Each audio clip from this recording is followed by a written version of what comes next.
Welcome everyone, and thank you for joining me today for the latest in our monthly hazardous webinar series. So this is a series where we take a closer look at one of the research projects in Natural Hazards Research Australia's portfolio, its findings, how it will be translated into practice, and we do that with members of the project team and with people who will use the research. So my name is Blythe McLennan. I'm a Node Research Manager at the Centre, so Natural Hazards Research Australia, we call ourselves the Centre. And I have the pleasure of chairing today's webinar for you. I'll begin with acknowledging that today we're all joining together from a range of different Aboriginal lands. I live and work on beautiful Wurundjeri country in southeastern Victoria, and I'd like to invite you to acknowledge the country that you're joining us from in the Q&A. I'd like to pay my respects to elders of all the lands on which we live, work and learn. That's elders past, present and emerging. I recognise traditional owners' ongoing connection to the land, waters and community, and thank them for caring for this country over thousands of years. We'll have some time for questions to be answered at the end of the formal panel presentation, so please feel free to add questions in the Q&A panel at any time. If you would like to direct it to one speaker in particular, please let me know who that is. So today's webinar is also structured a little bit differently from past webinars. We'll have a formal presentation and then we'll have some time for a short panel discussion that will flow into a question and answer time at the end. So please do keep those questions coming. It is now my pleasure to introduce our panelists for you today. So Professor Lauren Rickards is Director of the La Trobe Climate Change Adaptation Lab at La Trobe University. That lab is focused on the implications of climate change for work and the work of adaptation. A geographer by training, Lauren's worked in climate change risk and adaptation for nearly 2 decades. Her research has a particular focus on the complexities of climate change impacts, including cascading and compounding effects. Prior to joining La Trobe, Lauren worked at RMIT University, where she was Director of the Urban Futures Enabling Impact platform. Outside of academia, she has numerous service roles and advises government and others on adapting to a climate-challenged world. She was lead author of the Australasian chapter of the Intergovernmental Panel on Climate Change's 6th Assessment Report by Working Group 2 on impacts, adaptation and vulnerability. Lauren is joined today by Dr. Adriana Keating. Adriana is a systems thinker whose applied research focuses on enabling systems change to strengthen community disaster resilience. She's a research fellow with the Monash Sustainable Development Institute, and she holds a guest position at the International Institute for Applied Systems Analysis. Working at the Science Policy Practice Interface, Adriana has over 15 years of experience in the disaster field, primarily in flooding and bushfires. She's an expert in disaster resilience, whose work uses systems analysis and measurement and decision support methodologies to conceptualise and affect change in disaster resilience, both in Australia and internationally. Our third speaker is John Richardson. John's Manager of Knowledge Development for the Australian Institute for Disaster Resilience. He has qualifications in geography, nursing and environmental science. John has worked in disaster management since 1997 in a range of different roles, including the State Recovery Manager for Victoria in the early 2000s, and more recently, the National Resilience Advisor for Australian Red Cross. He's an honorary fellow of the University of Melbourne in the Melbourne School of Global and Public Health and has represented Australia in international forums. He has a keen interest and eye for patterns and connections in disasters, both at a practice and a policy level. And he has a strong interest in bereavement in the public realm and how music represents the disaster experience. So I'm sure we have piqued some people's interest with our description and communication about today's webinar. We've suggested this research has potential to be paradigm shifting and to change the way that natural hazards research is conducted in Australia, and I don't believe that's an overstatement. For some, the concepts and ideas you'll hear about today will be quite new and provoking, and there may be others that will find them a bit more familiar and hopefully confirming. As you're already aware, so the project we're diving into today is Understanding the Importance of Resilient Lifelines for Regional and Remote Communities project. In times of disaster, it's often the way that natural hazards disrupt and damage communities' lifelines, for example, power, water, sanitation, transport, telecommunications, that creates the worst impacts. Conversely, it's often the effective functioning of established lifelines and sometimes the unexpected emergence of informal lifelines in disaster situations that saves lives and reduces the impacts on community. This project is broad-ranging, it's conceptual, and the ideas you'll hear today have the potential to significantly impact natural hazards research and disaster resilience and disaster response. This project's also among one of the earliest that started when the centre began in 2021. It's a partnership between NHRA, the Centre, RMIT, Monash University and the Australian Resilience Centre. And it's also been supported by La Trobe since Lauren took up her role there as Director of the Climate Change Adaptation Lab. So I hope you have brought your critical thinking brains with you today and that you are challenged, inspired and motivated by the conversations and what you learn here today. So I'm now very pleased to hand over to Lauren, Adriana and John. Thank you. Thanks so much, Blythe. It's fantastic to be here, and I would also like to acknowledge I'm coming from the lands of the Wurundjeri people and pay my respects to their elders past, present and emerging. I'd also like to acknowledge a relatively large cast of our collaborators that have been part of this project. So in particular, Dr. Paul Ryan, who's Director of the Australian Resilience Centre, a large group of fantastic collaborators at RMIT University across various disciplines, collaborators at Monash Uni, and then more recently at La Trobe, and also collaborators we're working with. So there's quite a lot to get through today, and we're only really giving a bit of a snapshot into some aspects of the project because we want to leave room for questions and conversation. So what we're going to do now is go through just a few sort of the major components of what we've been doing in this project. Start with the context, which is all around this massive issue of compounding and cascading disasters. Move into the question of critical infrastructure, which is sort of the precursor conceptually, but also kind of the background to this question of lifeline resilience. Talk about what we mean by that, and then think about the research agenda before getting to the guts of it, which is the panel discussion. Okay, so this context of compounding and cascading impacts and disasters, what are we talking about? Well, one of the components of this, and I emphasize just one, is of course the fact that we are in a climate challenged world, as we know. And just to summarize that, one of the implications of that, as my co-authors and I put in a kind of summary of the implications for Australia in our chapter in the IPCC, is that this is really, really adding to pressure. This is really, really adding to the pressure on our ability to respond. And so, you know, one of the big kind of, I guess, implications of all of this work is that we need to really build it into how we collectively respond as society and adapt to this new reality. And the risks are escalating and adaptation is not keeping pace. So that's the kind of, I guess, big societal and planetary context here. Let me talk about just the kind of these two notions of cascading and compounding a little bit more, because they really start to emphasize that while I've just said that this is the context, it's actually more than context. It's actually the actual content of lifelines. It's the content of critical infrastructure. So the first question is the ways in which impacts are cascading, and what is it that's sitting behind that? Well, sitting behind it is two things. One is the actual severity of the shocks and the disruptions that we're facing now. So we know again and again we're hearing about record-breaking critical extreme events, and so that means that things are getting pushed beyond their threshold at which they can function. So we have the severity factor.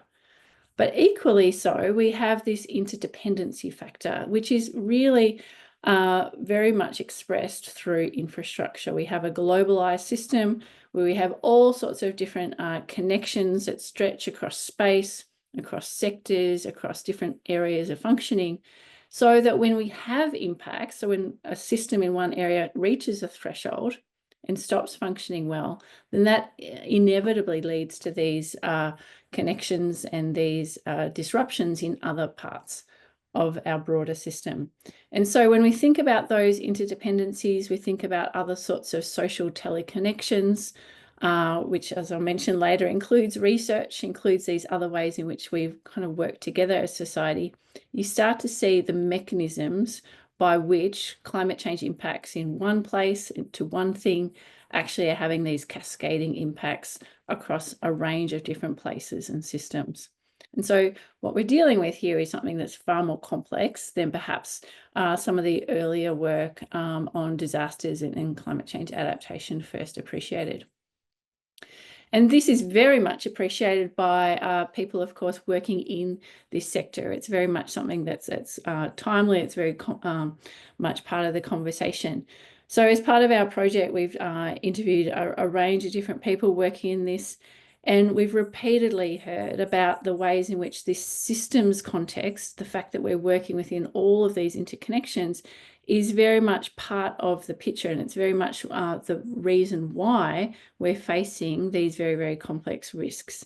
And so, as one of our interviewees said, it's very, very hard to actually pick out why one system or another might be more consequential, because they're all so interconnected. And so, you know, as they say so eloquently, it's the interconnection that's the threat itself. And so we're really realizing that as much as our modern infrastructural systems have brought so many advantages and continue to, unequally, of course, at the same time, they're really emerging as part of the problem that we now need to deal with. In particular, there's particular types of interconnections that are really leading to very far-reaching impacts, and they tend to be the ones that we rely on in order to respond to disruptions and shocks. And so those systems that are vital for disaster response and recovery, including but not limited to emergency services, are very much the ones that are really, really consequential when it comes to cascading those impacts. And so when you think about things like, you know, the recent Optus outage, where of course people were unable to call 000, we know that pattern of failed communications in disaster is a repeated feature of those disasters. You start to see why we're unable to resist those shocks, and so the arrow pushes further and further down, and we're unable to get into that response phase there. What about the compounding aspect? Well, the compounding aspect is closely related, and it also has both a climate change feature as well as a contextual feature. So the climate change feature is previously it was about the intensity. This is about the frequency. So we've got them occurring, these extreme events and disruptions occurring far more frequently, which means that the return period between them is shrinking all the time. At the same time, our pace of recovery is slowing because our conventional recovery capacities, partly because of what I just discussed, is slowing down. And so you've got the intersection of more disruptions with partial recovery. What does that look like? It means that we have these long tails of residual impacts which are experienced as vulnerability to that next soon to arrive extreme event. And so what that means is you get this downward push in the impacts. So the context here is very much one where we need to understand both these interconnections that are causing these cascading impacts, but we also need to know how we can flip into this recovery phase in the context of greater vulnerability in these systems. And so as we'll discuss, you know, kind of thinking about what's on the other side of critical infrastructure collapse is kind of where lifelines and lifeline resilience come in. Let me just now talk a little bit about critical infrastructure, because originally this is where the idea of lifelines has come through. Lifelines is you know, emerged out of the same fairly military inflected conversation about critical infrastructure. But before we get to that question of criticality, let's think for a moment about what we mean by infrastructure. So first of all, it's important to recognise that by infra, the Latin origins of that refer to a notion of below. So this is about thinking about all of those things that are the underlying structures of our capacity to function as a society. They're what some people talk about as systems of circulation. So they circulate things that we want, the desirable things that connect us, enable us to function. But as I've also indicated, they can also become systems of circulating things we don't want, those negative impacts. It's also important to recognise differences in how built infrastructure is distributed spatially and socially. And this very much speaks to the origins of some of our notions of different settlement patterns, including, of course, the idea of remote. Remoteness is actually defined by the Australian Bureau of Statistics and others as a function of distance from certain levels and densities of infrastructure. So the notion of infrastructure is built into the very concept of what counts as remote, what counts as regional, what counts as metro. And at the same time, we know that in our remote and regional areas in Australia, you actually have a much higher proportion, a higher density of certain types of infrastructure, particularly what I've called here production landscapes, which come with some negatives as well. So you can start to see there's an uneven landscape of the pros and cons of infrastructure. At the same time, when we think about infrastructure in these broader terms as underlying structures, as many other people are starting to point out, it's vital to look beyond the built environment to consider also the social infrastructure, which is defined here by Infrastructure Australia, who have come to the party and are starting to really look at this in really admirable ways. They talk about infrastructure, social infrastructure, as being those things that support the quality of life and well-being of our communities. So acknowledging perhaps that while some notions of infrastructure sort of presume that social infrastructure actually requires a particular focus on what does contribute actually to quality of life and well-being. And at the same time, there's notions of natural infrastructure or environmental infrastructure, which really refer to the ways in which our broader ecosystems actually support us in the ultimate foundations of life. Now, critical infrastructure is a particular subset. It stems from post-World War II conversations about vital systems.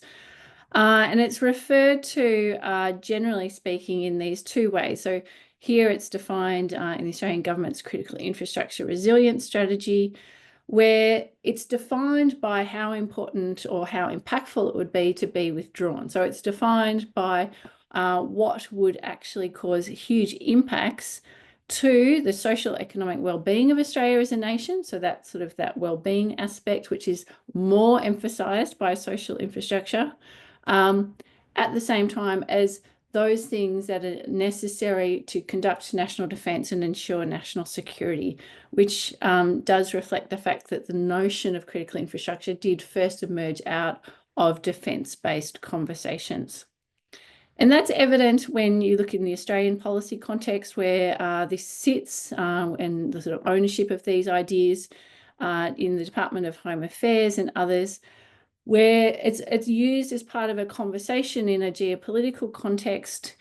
Here talking about the critical five nations that have a certain kind of military alliance here, who one of the conversations that they have is about their shared narrative around critical infrastructure.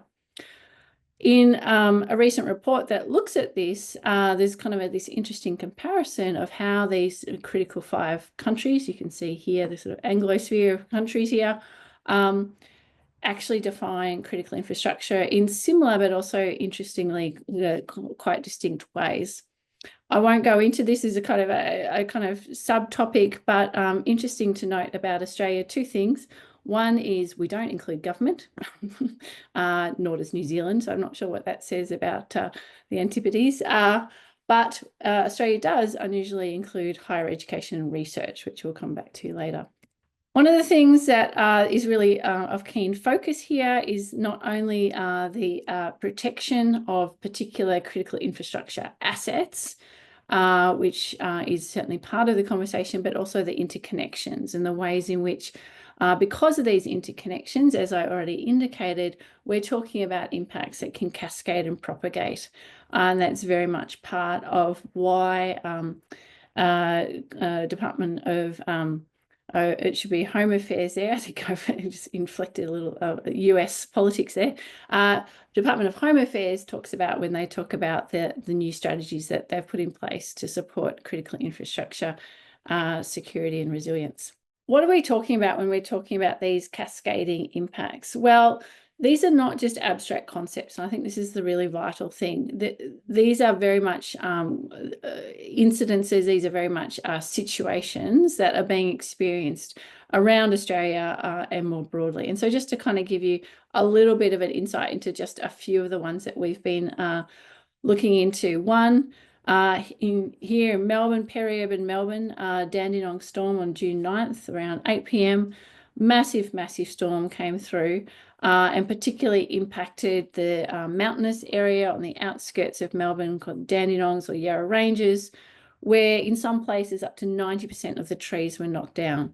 The communities that live in those areas were hugely impacted, both directly in terms of the direct damage, but also because of the infrastructural aspects to it, very much indirectly as well. The electricity outages, the effects on the water system, the effects on internet, all lasted for far longer than expected. And that's because, as I indicated, one of the things that was really impacted was our response capacity. So our capacity to assess the damage, to understand what was needed, to actually get the groups in there that actually needed to do the repairs, all of that was, of course, massively compromised. And so that really extended and protracted that post-disaster period. So it became less about immediate recovery and it became very much about a protracted period of very severe impacts. The second example I want to just draw on for a moment is just to reflect on the floods that hit far north South Australia in the outback there. And among what was impacted there was very much the transport infrastructure. Now, the focus there was on very much the large arterial roads that are key to supply chains going north-south, as well as east-west, and all sorts of goods got caught up in that. But at the same time, again, the impacts actually impacted on our capacity to respond, our capacity to understand. And in some cases, some of the smaller roads that were vital, critical to communities and to individual property owners were left unrepaired for a very long time. And that's because the response capacity was so busy with actually focusing on these large arterial roads and getting those big supply chains back up and running. And the last one, incredibly difficult to summarize such a profound ongoing situation. The Northern Rivers floods across a huge area, incredible array of impacts there from the two floods over February and March. Incredible degree of impacts here in NHRA among those who've done really powerful research into this. And just pointing to the fact that a lot of the damage was through those infrastructural connections and their failure. So whether that's in the kind of, common trio of electricity, communications and roads, but also, of course, water, food and grocery, healthcare, etc. And just to sort of indicate that, again, part of the problem was that our ability to respond was itself hampered in this case very profoundly.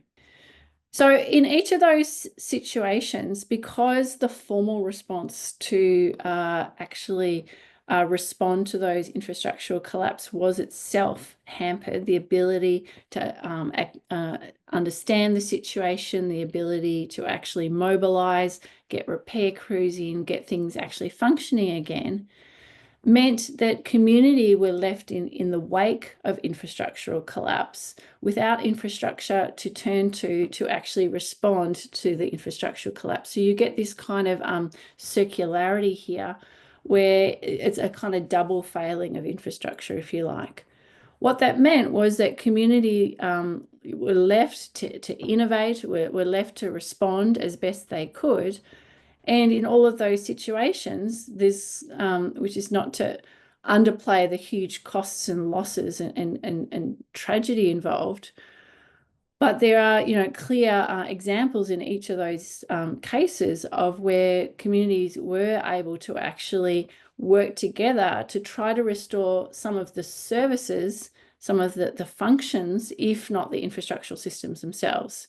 So, for example, recognising emergency services as a type of critical infrastructure that was particularly hampered in the Dandenong storms.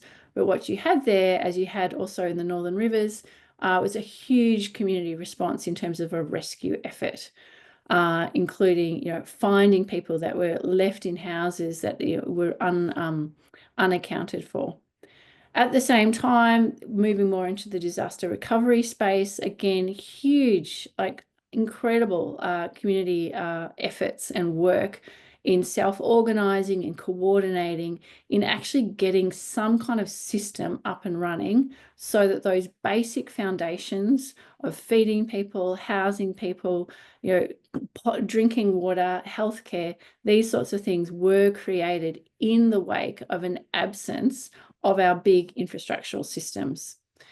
And in some cases, the community efforts were actually about recreating some of those infrastructural systems, actually fixing some of those gaps. And so in outback South Australia, you actually had self-organised efforts to actually repair the roads, given frustration with the length of time it was taking for them to be formally and officially fixed. So the upshot of this is that rather than necessarily seeing, first of all, infrastructure as only something that should be protected because people rely on it, which is the official critical infrastructure line, and rather than only seeing critical infrastructure as something that they can then propagate impacts because it becomes a source of problems, you actually start to see that people are not just experiencing this, they're not just relying on it, they're not just experiencing it, they are actually helping to compensate for, and in some cases fix, the infrastructure itself. So it really positions people in a far, far more central position. And so that brings us then to the question of lifelines. And so at this point, I'd like to hand over to Adriana. Thank you. Thanks very much, Lauren. So I want to talk a little bit about lifelines, what they are, but also what this kind of resilience piece brings into it. So what we've seen really since the post 9/11 era is this increasing shift in focus from protection of critical infrastructure to eventually what we're calling lifelines resilience. And what's been driving this is exactly all the things that Lauren's been talking about. And I just want to summarize a few key points. What we're seeing is this increasing frequency and severity of climate-related hazard. We're seeing increasing emphasis on compounding and cascading disasters, and increasing recognition that critical systems, critical infrastructure systems are both affected by these events and therefore multiplying disaster impacts, but also, as Lauren was just describing, these systems are often the drivers of the compounding and cascading risks in the first place. And all this is leading to increasing attention to interconnectivity of critical infrastructure sectors. And on top of that, all this is happening against this backdrop of rapid urbanisation, rural and regional decline, and very fast evolving information technology upon which all of these systems are increasingly dependent. So in response to this context, what we're seeing is this shift away from this traditional idea of protection, with more ideas of risk management coming in, but ultimately the rise of resilience. And resilience is a useful concept, and it's been so successful at multiple levels, I think, because it's ultimately a systems-based concept. And because of that, it widens the frame of the problem. It helps us understand complex adaptive systems. And look, the challenges we're facing here that Lauren's just described, I mean, is that not the epitome of a complex systems problem? It's a complex system of systems, in fact. And so we need systems thinking and resilience to help us navigate that way forward. And that's what we're already seeing. So Lauren mentioned the critical five. The critical five, their national policies have moved towards, are increasingly moving towards resilience principles. I would also add in some multilaterals, UN, EU, OECD. They're also all moving from protection to resilience, at least on paper. So that's where they want to go. And this is also what we heard from the project interviewees. So this project interviewed quite a few people as part of our data collection, and they're increasingly practicing resilience thinking. That's what you heard. And when it comes to this complex challenge that we're discussing, they told us that they see part of the solution being resilience thinking, and related to that, community engagement, decentralization, empathy and compassion, understanding interdependencies, and of course, the social capital, which is the red thread that's running through all this. Here's a quote from one of our interviewees. If you're looking at solving a problem from a systems level, you actually need to be hearing the voices of the people impacted first and foremost. And that's what needs to inform your direction and your understanding. So what we've found in this research is that one of the most important shifts that this move towards resilience and lifelines brings is that it helps us conceptualize this system of systems, and it draws our attention to those interdependencies and the potential for the cascading impacts. What it also does is that it helps us go beyond the physical properties of these systems into the technical, organizational, social, political, and economic aspects. The OECD has proposed a systems-based approach for critical infrastructure policies that explicitly states, this is what it says it's designed to do, to shift from a protection-centric strategy to one that emphasizes resilience. And this approach considers, I don't have time to go into what all of these mean in detail, but, an all hazards and all threats approach, looking at the systems level rather than looking at an infrastructure asset in isolation. It emphasizes multi-sector coordination, which is, of course, the interdependency piece. It also emphasizes public-private cooperation, which is increasingly important as more infrastructure systems become privately owned. Resilience brings in this life cycle approach, again, designing for the long term with a forward-looking risk lens. Relatedly, it supports system stakeholders to take action right across the risk management cycle, not just in the response phase. And it brings in a risk-based and layered approach, given the considerable uncertainty, that's putting it mildly, in future risks, as well as the devastating cascading impacts that we're already starting to see. And finally, it brings in a transboundary dimension, and that's international boundaries that I'm talking about. Since the risks that are arriving from a lot of these interdependencies and interconnections, they can't be fully addressed at the national scale because they're international, and so they require international collaboration, which is a scary thought. So the rise of resilience thinking has also contributed to this shift in language from critical infrastructure and eventually into lifelines. And often the two terms are used interchangeably. I'm probably a little bit guilty of that myself. And there's, of course, a lot of overlap.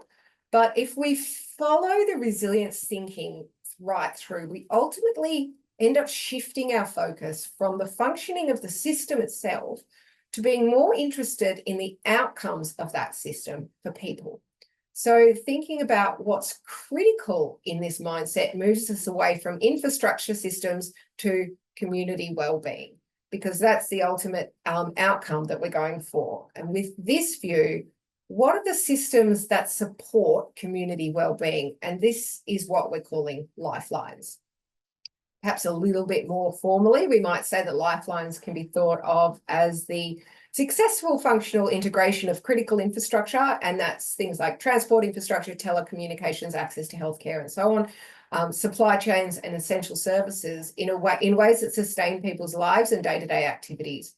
So lifelines include not only assets, but the people and the capabilities required to operate and use them, the social relationships between them, and the broader social ecological systems that we're all part of. And lifelines are a system of systems with multiple interdependencies that not only enable services, but also increase the risk that extreme climatic events and other disruptions can trigger disasters and cascade and compound. So there's sort of a double-edged sword there, two sides to the coin.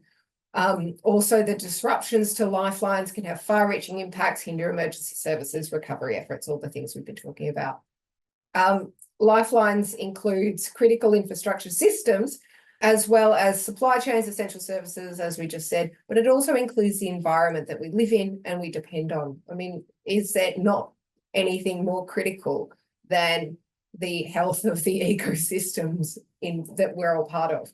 And also the social connections and the governance systems.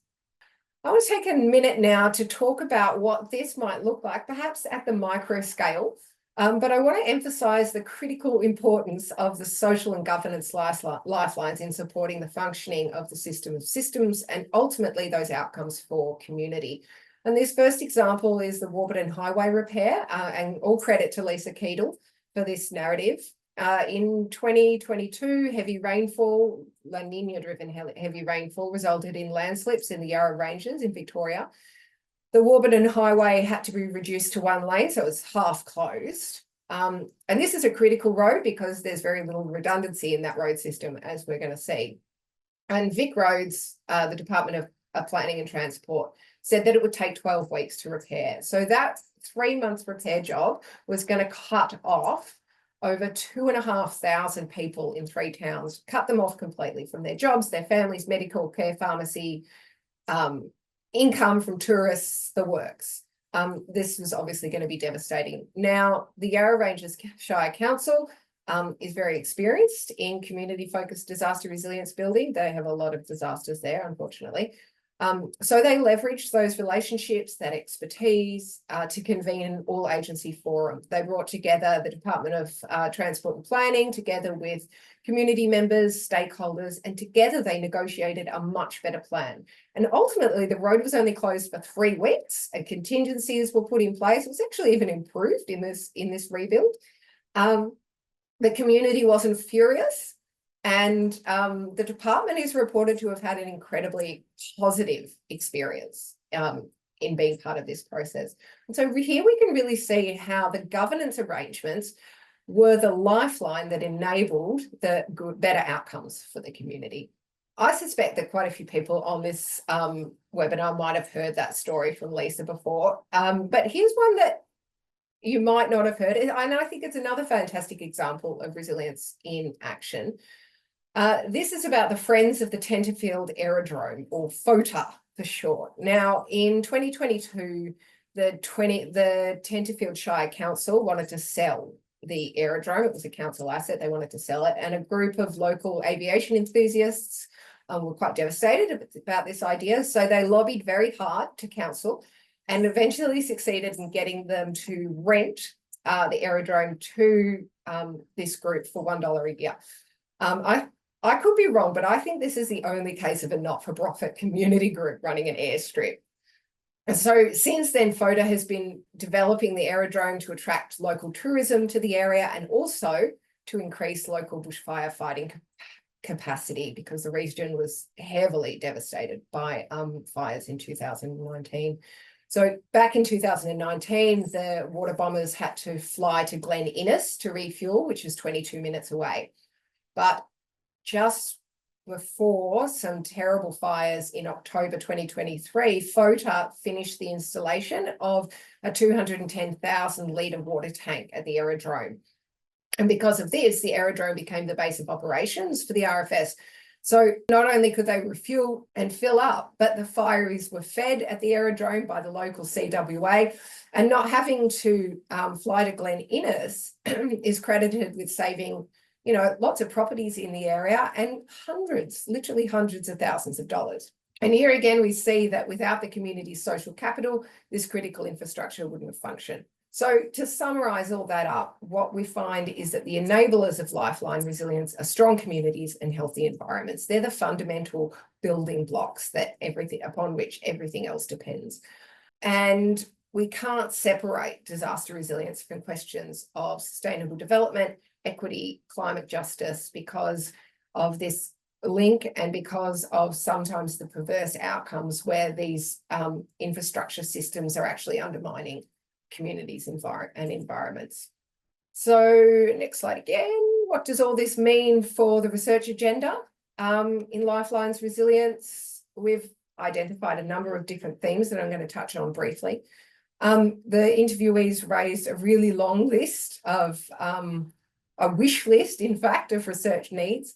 And we also identified some from the literature, and we also encountered some ourselves in the course of this project. And the first one is around decentralisation and redundancies. If I focus for a minute on an individual system, what we're hearing right across the board is the future is local, it's decentralised, and it values redundancies. We see this with things like Starlink, you know, issues aside, things like local solar grids and batteries. These not only support communities in peacetime, quote unquote peacetime, but also when disasters occur, of course. And so there's this need for research into fostering and implementing these technological solutions in ways that are both scalable and equitable. A somewhat surprising thing that came out of this research is that in some cases, system operators are prohibited from increasing local redundancy because they're regulatorily required to keep costs at a minimum. So a power generator might be prohibited from installing some local redundancies because that costs money that would ultimately be passed on to the consumer, and bills would go up, and that's not allowed. So that's what prompted this quote: building resiliency may require legislative changes, but it's not just about productivity and cost savings. And resiliency has to be an inbuilt cost, and someone has to pay for it. So navigating that political, legislative, regulatory, economic system for governing lifelines is going to be really important. I'm just going to touch really briefly on this. We heard a lot of interest and potential around understanding modelling for these big sort of models that can model all the complex interdependencies, and quite a lot of issues around data. So who's got the data? What data are we collecting? Data's not being shared, all that kind of thing. Out of the silos and onto the ground. So 3 interconnected research themes here. The first is about centering community. How do we do it? That's a big gap. How communities can be effectively engaged. But even when we talk about infrastructure system owners or stakeholders, they're still working in silos. We're also doing research in silos. So the collaboration around there, and then between communities, infrastructure systems, and the EM sector.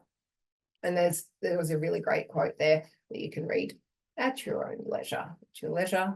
And, you know, we're not the first ones to talk about the importance of cross and transdisciplinarity in this research, but I think this is very much where we're going with this.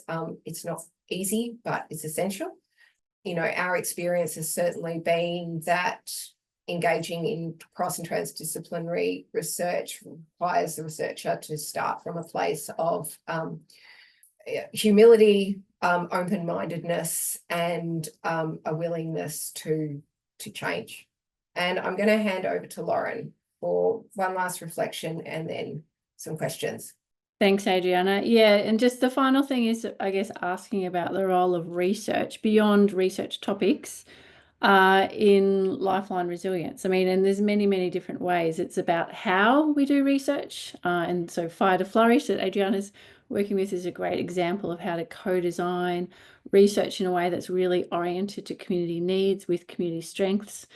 Understanding research is a practical material practice that is easily disrupted itself and needs to be resilient. It's very evident in the fires, the amount of research infrastructure that was destroyed there. Recognising research as infrastructure, as you said, Australia's leading on that, not seen in other countries, and of course that infrastructure is ultimately reliant on people. Understanding research institutions such as universities can be anchor institutions in universities, and Southern Cross Uni really needs to be called out here for just an absolutely incredible holistic approach to responding to the floods in the region, opening up their university every square inch, every function to support disaster recovery. And researchers and intermediaries and translators connecting across, and hopefully we're doing a little of that here today. So I'll leave it there, and hopefully we've got time for just a few questions. Thank you. Thank you so much. There are so many different threads that can be pulled out of that. I'm thinking maybe there's a discussion group follow up to this webinar that we might be able to hold in a different way to start pulling out some of those threads with people, because I really think this is a topic that's a conversational engagement, not only information, but kind of processing and reframing how we think. So I'm sure that's what you're doing. Everybody's grappling within their own minds at the moment. So John has an enviable role of reflecting on this for us. So we know, John, as we saw at the beginning, that you've been in this space for quite some time, both as a practitioner and someone involved with research. So in reflecting on what Lauren and Adriana have been talking about today, does this idea of lifeline resilience reflect your own sense of contemporary challenges, and how? And what do you think it means for the kind of research we need to address those challenges? Big question. Yeah, sure. And certainly following Lauren and Adriana is a hard act to follow. Look, I think, God, the notes that I've got here, I'm trying to think, where do I start with the time we've got? So I think the short answer is yes. Thinking about lifelines does shift our framing, which is important, as does resilience. And I think one of the biggest challenges is we're still kind of it's improving, but we're still framing disasters in this kind of really linear way. The flood happens, the fire happens, somebody comes, they fix it, and then maybe we rebuild. So whilst, yes, things have become more nuanced, I still think there is really that, that's an overarching kind of more almost a societal narrative. And so when you see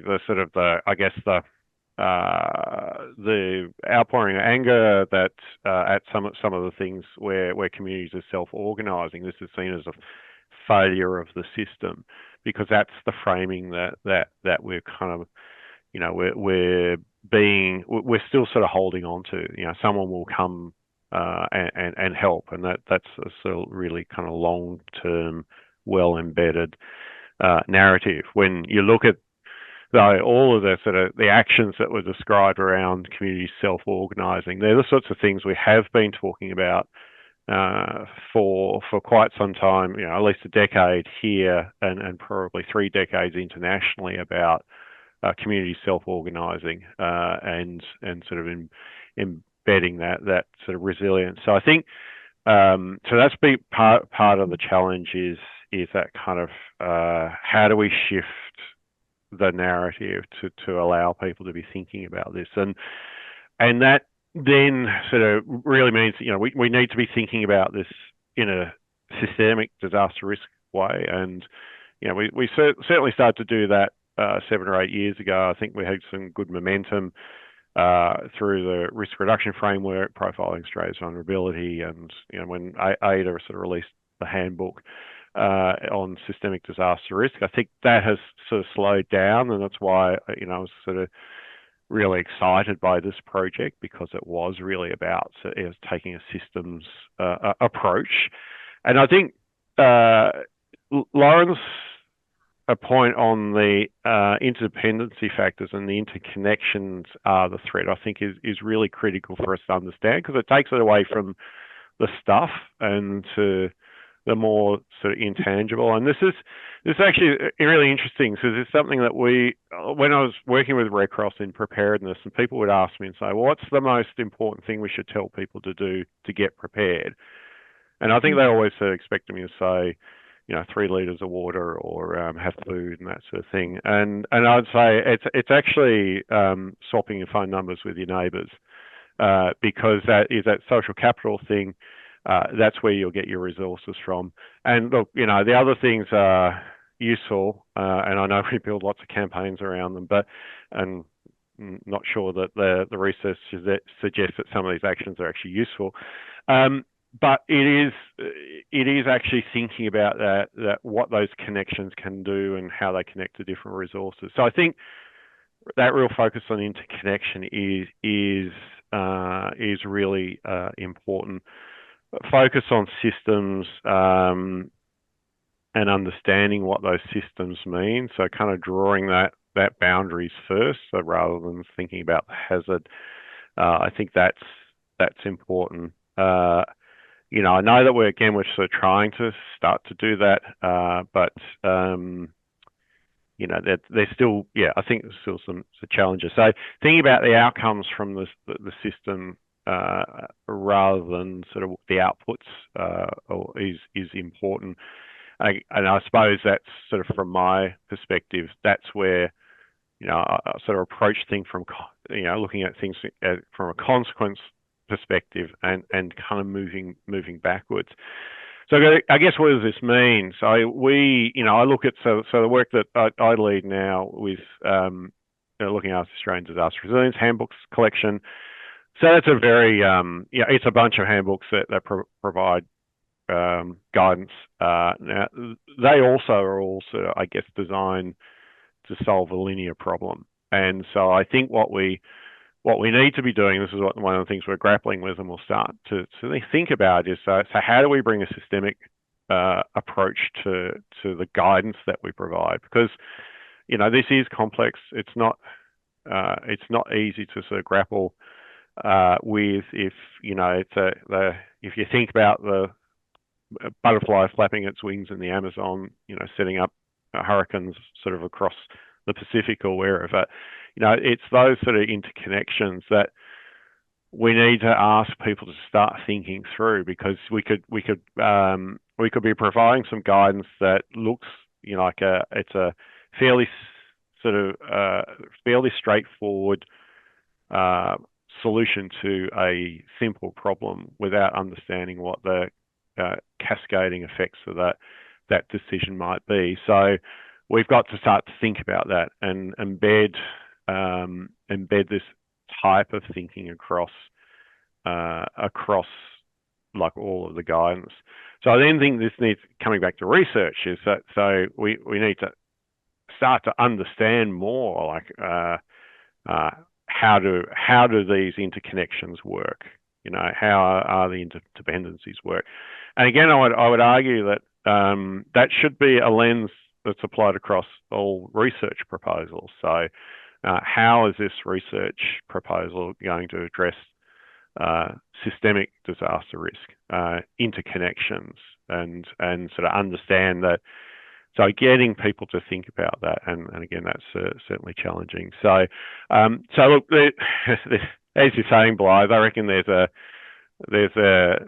another session on this just to sit around and really unpack some of this, and maybe that's, you know, we are sort of thinking about that as we move into kind of reviewing the Systemic Risk Handbook in the next sort of 18 months. I think I would like to sort of start thinking about having some conversations that lead up to that, and so there's certainly some opportunities, I think, for us to start to unpack these. So I'll finish up there because I know we're almost out of time, aren't we?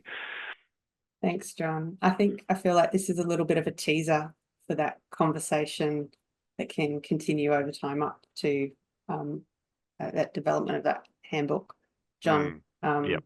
And it's an ongoing conversation. I did want to ask one more question. I'm just looking at time, but I wanted to squeeze one more in. And I noted your noting, Lauren, that the government not being listed for Australia and New Zealand in critical infrastructure, which I think is quite interesting. So we've got a question from Nicole about governance arrangements and examples of good governance arrangements between infrastructure owners, and how do we build governance structures that actually can build resilience and preparedness before events, so rather than happening or coming together at the time that an event happens. That's another big question, a topic that could be discussed all on its own, but any top of mind comments about the governance arrangements that would flow out of the implications for governments that flow out of this thinking? Yeah, for sure. And look, you know, I have to go away and do some research to give you sound empirical examples. But what I would say is that This is definitely increasingly recognised. I know state governments such as so Emergency Management Victoria, for example, convenes different groups which come together and share intelligence about different aspects of these questions across different sectors. And one of the really interesting things about that kind of question of, doing things before disasters is, of course, we're always post-disaster, we're always before disaster. One of the silver linings of the COVID-19 pandemic and the kind of national scale crisis that entailed was that it did accelerate a lot of these sorts of conversations. So, a lot of policy and action was devised on the go in the midst of it. And as that has faded, people have sort of reflected on it. And I'm aware from the local level up to state level, and you could even say the national cabinet at the federal level, there's ways in which we started operating in that context that have been retained because of recognition of the value of those more boundary crossing conversations. And so that's an example of that sort of adaptation where you create things and then you're able to actually kind of ratchet it up and improve as you go. So it doesn't fully answer your question, of course, but just to say, I think there's definitely moves in this direction. I would just say, possibly a bit provocatively, I do think with the Critical Infrastructure Protection Act and other operations there, which is multi-hazard and primarily focused on cybersecurity of critical infrastructure, I do think there's an opportunity to perhaps broaden that, deepen that, and use it in a more productive way to actually foster some of those conversations as well, noting that it does come from a slightly different scale, which is that kind of what's good for the nation question. But there's a whole lot of scale of politics in this as well. There is, absolutely. That's fantastic. We definitely have to do a discussion group later flowing off of this. So with an eye on time, I will wrap it up. We have some great questions in chat, and we will give them to Lauren, Adriana and John to reflect on and send some answers back out when the slides and the recording have come out. So they are some really great confronting questions in there that we will get back to you on. So I just wanted to thank you, Lauren, Adriana and John, very much for participating in this and opening up so many cans of worms for us. We will share links to the webinar recording and presentation materials. It'll be in the next week or two. Just a little plug, we have one more hazardous webinar happening this year. It's a special one, and it's marking the 50-year and 20-year anniversary of the 1974 Cyclone Tracy and the 2004 Indian Ocean tsunami. It's a panel webinar, and will be a great content discussed there. So it's taking place on the 12th of December, 12 p.m. Australian Eastern Daylight Savings Time. And that's called After Disaster Learning from Cyclone Tracy and the 2004 Indian Ocean Tsunami. So, and we're also developing a really full calendar of useful and usable hazardous webinars coming up in 2025. We're competing amongst ourselves to get all our projects in there because we have so much great work happening. So keep an eye out in our newsletter for announcements about those. So thank you all very much. We will see you at our next hazardous webinar, and you'll be hearing from us with some follow-up to this webinar in due course. Thanks, everyone.